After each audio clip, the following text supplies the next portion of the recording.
নমস্কার বন্ধুরা, আশা করি আপনারা সবাই ভালো আছেন। আবার একটি ভিডিও নিয়ে আপনাদের সঙ্গে উপস্থিত হলাম। আজকের বিষয়বস্তু মিথুন রাশির জন্য খুবই গুরুত্বপূর্ণ, কারণ আজকে যে বিষয় নিয়ে আলোচনা করব তা হলো মিথুন রাশির জুলাই থেকে শুরু করে ডিসেম্বর 2024 এই 6 মাসে 6 গুরুত্বপূর্ণ ভবিষ্যৎবাণী আপনাদের উদ্দেশ্য করব। বন্ধুরা, আপনারা যারা মিথুন রাশির জাতক জাতিকা রয়েছেন তাদের প্রশ্ন বিভিন্ন রকমের রয়েছে। তো এই 6 মাসে কি 6 ঘটনা আপনার জীবনে ঘটতে চলেছে, যাতে সেটা আপনার ভালোও হতে পারে আবার কিছু খারাপও হতে পারে। তো ভিডিওটি কিন্তু মনোযোগ সহকারে প্রথম থেকে শেষ অবধি দেখুন। দেখার পর আপনার প্রশ্নের অনেক উত্তরও এই ভিডিওর মাধ্যমে কিন্তু আপনি পেয়ে যাবেন। আর ভিডিওটি দেখার পর যদি ভালো লাগে, পারলে চ্যানেলটিকে সাবস্ক্রাইব করে আমাদের সঙ্গে থাকতে পারেন। সাবস্ক্রাইব করলে পাশে থাকা বেল আইকনটি অবশ্যই প্রেস করে রাখবেন, কারণ এই ধরনের ভিডিও নোটিফিকেশন তাহলে পরবর্তীকালে আপনি সহজে পেয়ে যাচ্ছেন। আসি মেন আলোচনা। তাহলে জুলাই যখনই শুরু হবে আপনার রাশি সাপেক্ষে গ্রহের অবস্থান কেমন থাকবে সেটা আগে দেখে নেব। প্রথমে আপনার রাশিতেই অবস্থান করে থাকবে শুক্রের সঙ্গে রবি, দ্বিতীয়ভাবে বুধ, দ্বাদশে বৃহস্পতি, একাদশে মঙ্গল, দশমে রাহু এবং নবমে শনি, এবং আপনার রাশির চতুর্থভাবে অবস্থান করে থাকবে কেতু। তো গ্রহের অবস্থান যা রয়েছে সেই অনুযায়ী আপনার এই 6 মাসে যে প্রথম ঘটনাটি ঘটতে চলেছে, মন দিয়ে কিন্তু ভিডিওটি দেখবেন। এই 6 ঘটনার মধ্যে প্রথম ঘটনা কি ঘটবে না, বৃহস্পতি আপনার রাশির দ্বাদশে অবস্থান করে থাকবে এই 6 মাস। বৃহস্পতি হচ্ছে আপনার সপ্তম এবং দশমের অধিপতি গ্রহ। দ্বাদশ ঘর থেকে আমরা কি বিচার করি? দ্বাদশ থেকে আমরা হসপিটাল, দ্বাদশ থেকে ব্যয়, দ্বাদশ থেকে আপনার বিদেশ যাত্রা।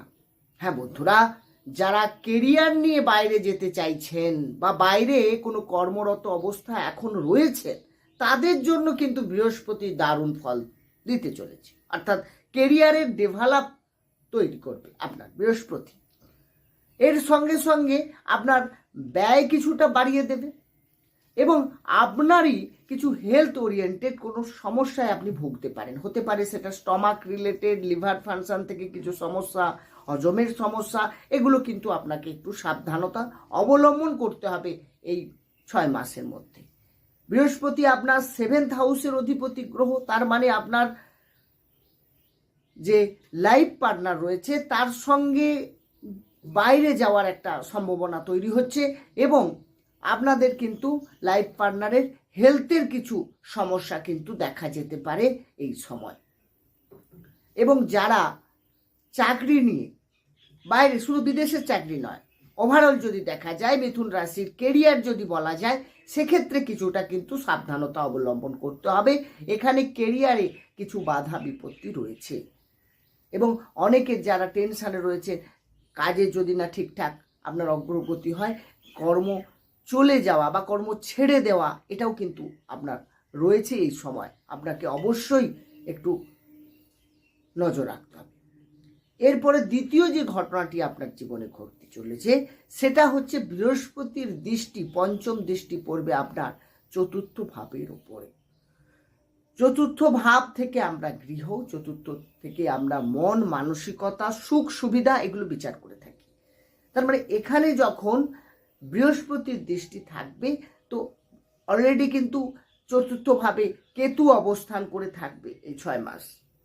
বৃহস্পতির দৃষ্টি পড়ার ক্ষেত্রে আপনার সুখ সুবিধা বাড়বে, আপনি কোনো শৌখিন জিনিস পারচেস করতে পারেন।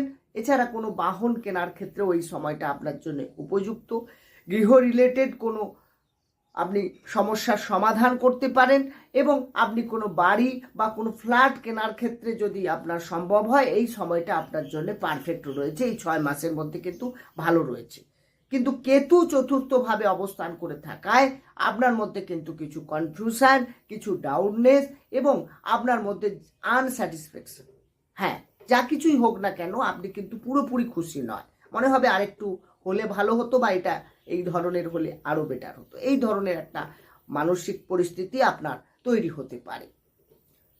এরপর তৃতীয় যে ঘটনাটি ঘটবে সেটা হচ্ছে বৃহস্পতির দৃষ্টি আপনার ষষ্ঠ ভাবের উপরে রয়েছে। ষষ্ঠ ভাব থেকে কি বিচার করা হয়? ষষ্ঠ ভাব থেকে আমরা রোগ, ঋণ, শত্রু বিচার করা হয়। এখানে একটু সাবধানতা অবলম্বন করতে হবে। বৃহস্পতি দ্বাদশে বসে যখনই ষষ্ঠে দৃষ্টি দেবে, তার মানে আপনার রোগ, ঋণ, শত্রু এগুলো কিন্তু অ্যাক্টিভ হবে। অর্থাৎ আপনার যদি কোনো শত্রুতা নাও থাকে, এই সময় কিন্তু আপনার সেটা কর্মক্ষেত্রে হতে পারে বা আপনার পারিবারিক, সামাজিক যে কোনো ক্ষেত্রেই আপনার কিন্তু শত্রু বৃদ্ধি হওয়ার একটা সম্ভাবনা তৈরি হবে। শত্রু আপনাকে পরিশান করবে, আপনার চাপ বাড়াবে, আপনি একটু টেনশানেও থাকবেন এই বিষয় নিয়ে। এছাড়া রোগের ক্ষেত্রে আগেও বললাম যে বৃহস্পতি দ্বাদশে আসে মানেই আপনার পেটের কিছু সমস্যা আসতে পারে। আপনার এই 6 মাস কিন্তু একটু স্বাস্থ্য নিয়েও আপনাকে চিন্তা থাকবে এবং স্বাস্থ্য রিলেটেড কিছু সমস্যা আপনাকে ভুগতে হতে পারে, মেডিকেল স্টোরে যেতে হতে পারে। এই পারপাসে তো খরচ তো আপনার একটা হওয়ার একটা সম্ভাবনা রয়েছে এই সময়। ঋণের ক্ষেত্রে পজিটিভ, তার কারণ ঋণ যখন আপনি পেতে চাইছেন, হ্যাঁ, ঋণের ক্ষেত্রে আপনি অনেক ট্রাই করছেন, হচ্ছে না, লোন নিতে চাইছেন, সেটা কোনো বাড়ি করতে হোক, বিজনেস পারপাস হোক, যে কোনো পারপাসে, সেক্ষেত্রে কিন্তু আপনার ঋণ পাওয়ার একটা সম্ভাবনা এই সময়টা খুব ভালো। চতুর্থ যে ঘটনাটি ঘটবে সেটা হচ্ছে বৃহস্পতির দৃষ্টি আপনার অষ্টম ভাবের উপরে উঠবে। অষ্টম মানে হচ্ছে আপনার যতই অশুভ ভাব বলি, কিন্তু সেখানে বৃহস্পতির দৃষ্টি থাকা মানে আপনি কোনো ডিপ নলেজ দিয়ে যারা কাজ করছেন, যারা গবেষণা করছেন, যারা ডক্টরেট করতে চাইছেন, পিএইচডি ডিগ্রি করতে চাইছেন, আপনি কোনো বিষয় নিয়ে আপনি এই ডিগ্রিগুলো না করলেও দেখবেন এই সময়টা আপনার কোনো বিষয়ের একবারে নিচু পর্যন্ত যাওয়ার একটা প্রচেষ্টা, একদম জড় পর্যন্ত আপনি নিখুঁতভাবে সেটাকে চেষ্টা করবেন যে এর রাস্তা বের করতে।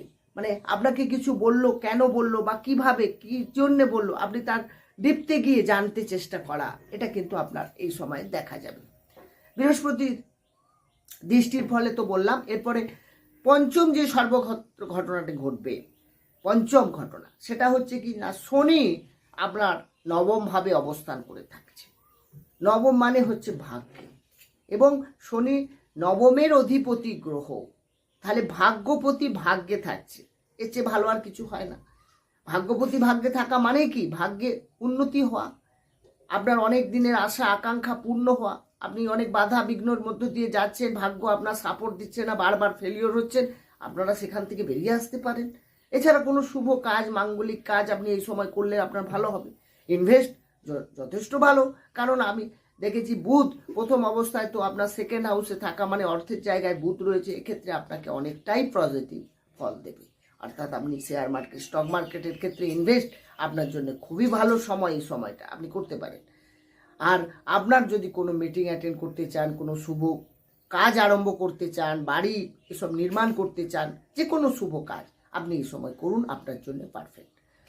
এরপরে ষষ্ঠ সবশেষ যে ভবিষ্যৎবাণী, সেটা হচ্ছে রাহুর অবস্থান। হ্যাঁ বন্ধুরা, রাহু আপনার দশমে অবস্থান করে থাকছে কর্মক্ষেত্রে। এই যে কর্মক্ষেত্রে দশমে রাহু কিন্তু একটা দিকে অনেকটা ভালো ফল দেয়, আপনার কর্মের চাহিদাকে বাড়িয়ে দেবে।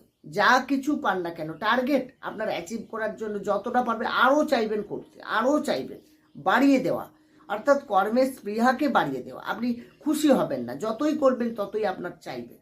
তাহলে এই যে জায়গাটা, অর্থাৎ কর্মকে আপনার আনস্যাটিসফ্যাকশন তৈরি করা, আপনি এই সময় কর্ম চেঞ্জও করতে পারেন এবং চেঞ্জ হবেও। সেটা হতে পারে সিটের চেঞ্জ, কোনো আপনার পদের চেঞ্জ হতে পারে, বা আপনি কোম্পানি চেঞ্জ করে দিতে পারেন। এই সময় আপনার জন্য পারফেক্ট সময় রয়েছে, ভাগ্য সাপোর্টে রয়েছে। তো এই জায়গা থেকে তবে যা করবেন, চেঞ্জ যখনই করবেন একটা ডিসিশন নেবেন, একটু ভেবে চিন্তেও নেবেন, কারণ রাহু চেঞ্জ বিশেষ করে আপনার মনটাকে তো ভ্রমিত করবে, অনেক সময় ভুল জায়গায় যাওয়ার একটাও সম্ভাবনাও থেকে যায়। তো এই ক্ষেত্রে একটু সাবধানতা অবলম্বন করতে হবে। বন্ধুরা, এই ছিল আজকের আলোচনা। কেমন লাগলো আলোচনাটি অবশ্যই কমেন্ট বক্সে জানাবেন। ভালো থাকুন, সুস্থ থাকুন, দেখা হবে অন্য একটি ভিডিও নিয়ে। নমস্কার।